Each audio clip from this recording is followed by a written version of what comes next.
Money laundering के case में प्रवर्तन निदेशालय ने कई अहम सबूत जुटाए हैं। इसी आधार पर अब माफिया मुख्तार अंसारी के भाई सांसद अफजाल अंसारी को समन जारी किए जाने की तैयारी शुरू हो गई है।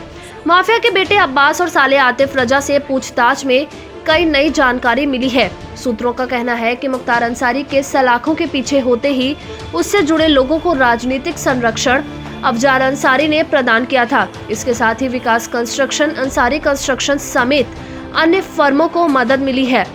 इसके पीछे भी प्रत्यक्ष और अप्रत्यक्ष तौर पर अफजाल और उनके सहयोगियों के हाथ होने की आशंका जताई गई है। ईडी के अधिकारियों ने बैंक खाते से लेकर प्रॉपर्टी के दस्तावेज खंगाले तो कई ऐसे तथ्य सामने आए जिसके आधार पर कुछ सवालों के जवाब अफजाल अंसारी की ओर से मिलने की बात कही गई है।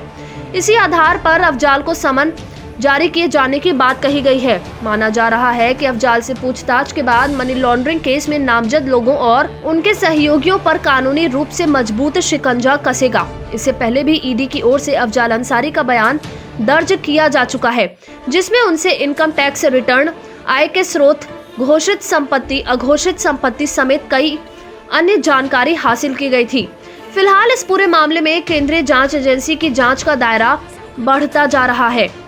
कस्टडी में लिए गए अब्बास और उसके मामा आतिफ रजा से लगातार सवाल जारी है। बताया जा रहा है कि दोनों सभी सवालों का जवाब नहीं दे पा रहे हैं। रविवार को भी कई बैंक अधिकारियों से पूछताछ की गई और फिर उन्हें मामा भांजे के सामने पेश किया गया।